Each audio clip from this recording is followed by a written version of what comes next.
Assalamualaikum warahmatullahi wabarakatuh. Sahabatku, sedulurku sekalian, dimanapun Anda berada.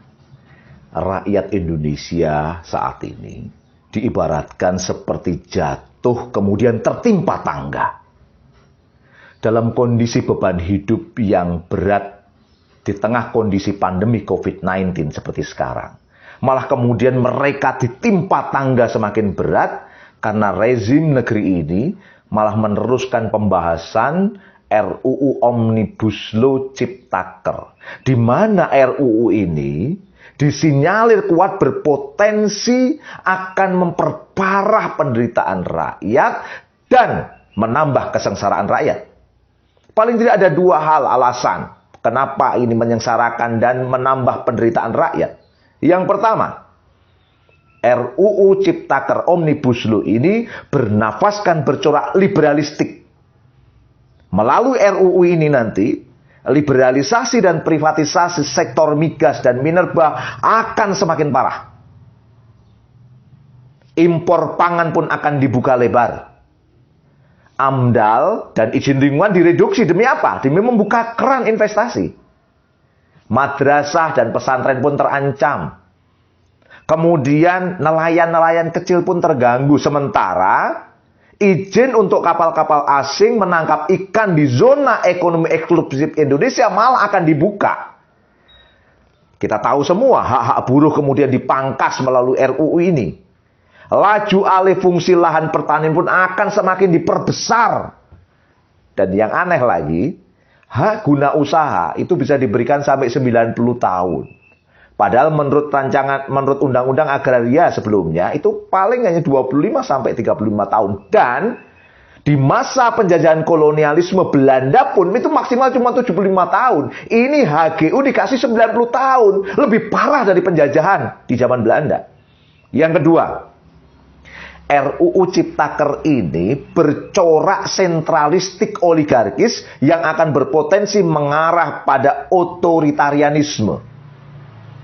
Melalui RUU ini, nanti semua izin-izin akan ditarik kepada pemerintah pusat dan yang berwenang sangat tinggi pada pemerintah pusat adalah presiden. Dan di pasal 170 sangat jelas sekali, pemerintah pusat itu berwenang untuk kemudian mengubah ketentuan dalam undang-undang ini melalui peraturan pemerintah hanya sekedar berkonsultasi dengan pimpinan DPR. Luar biasa. Melalui peraturan pemerintah bisa ngubah undang-undang. Kacau lah ini kira-kira. Jadi, Omnibus Law RUU Ciptaker ini berpotensi kuat membangun kekuasaan yang sentralistik. Akibat besarnya apa? Kewenangan di pemerintah pusat akan sangat besar. Wabil khusus presiden berarti. Ada potensi timbulnya kroni-kroni baru di sekitar lingkaran presiden.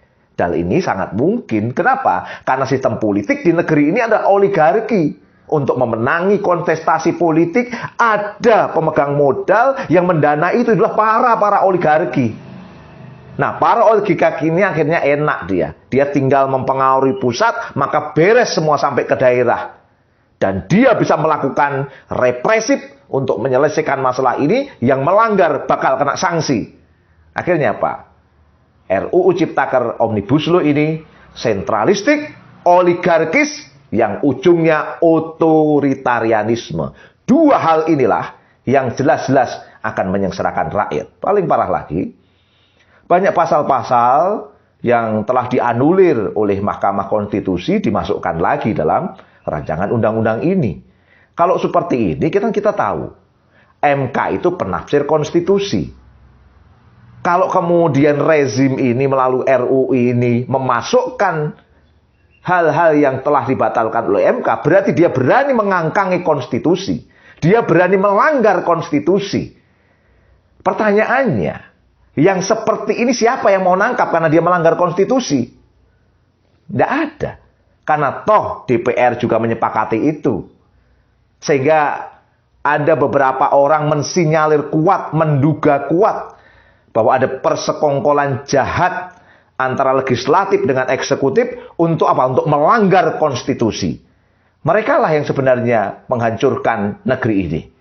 Protes masif dari rakyat terdampak, dari buruh, dari nelayan, dari petani, tidak dianggap sama sekali.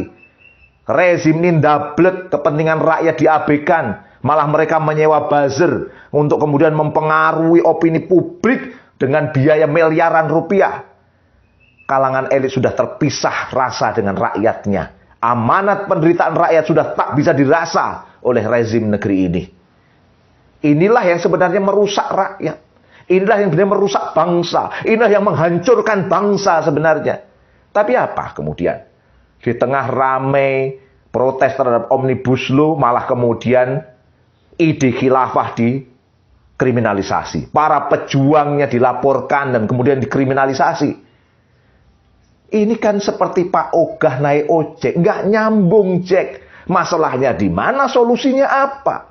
Masalahnya jelas adalah memecah belah, adalah rancangan undang-undang, termasuk kebijakan-kebijakan yang kapitalistik, liberalistik. Inilah yang merusak negeri ini. Yang dikriminalisasi malah kemudian ide khilafah dan para pejuangnya. Ini kan aneh, sungguh sangat aneh.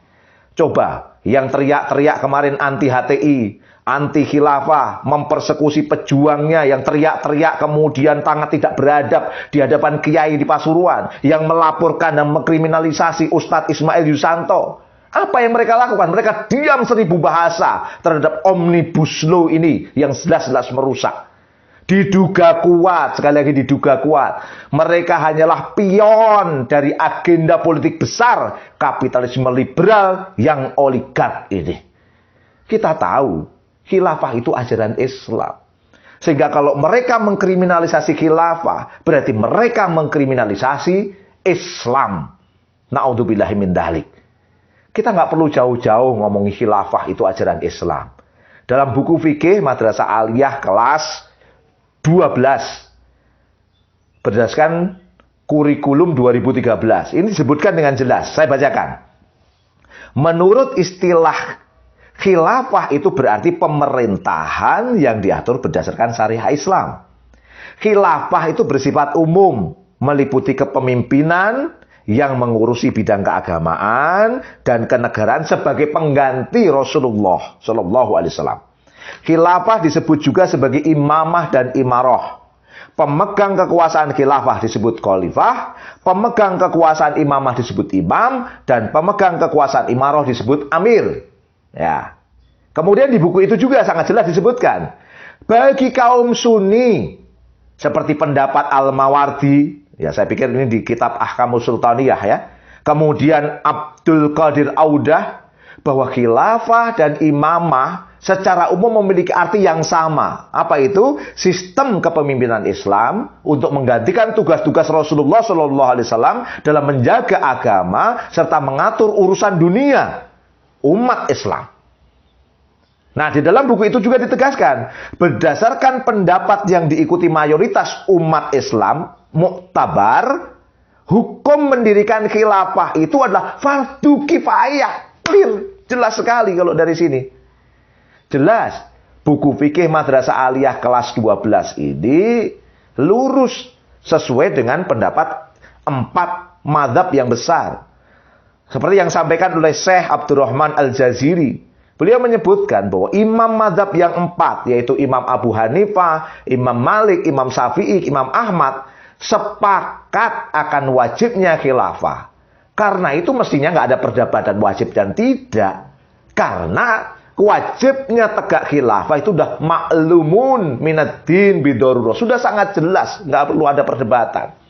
Oleh karena itu, kalau hari-hari ini ada orang-orang yang sangat benci pada khilafah, kemudian mengkriminalisasi khilafah, kemudian mengkriminalisasi pejuang-pejuang Islam, diduga kuat merekalah agen-agen dari kapitalisme liberal, merekalah yang ingin merusak negeri ini.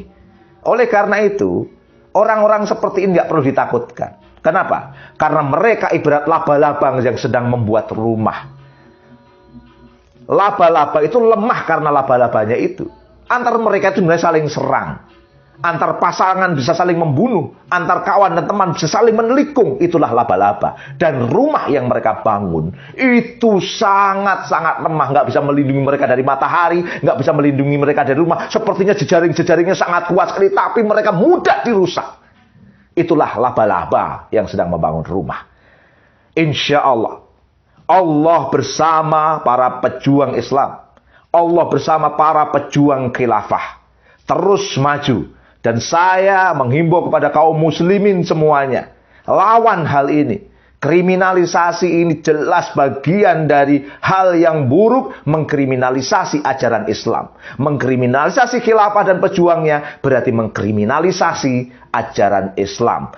Terus bersabar, terus bertahan, dan terus bergerak. Allahu Akbar. Saya Agung Wisnuwardana. Assalamualaikum warahmatullahi wabarakatuh.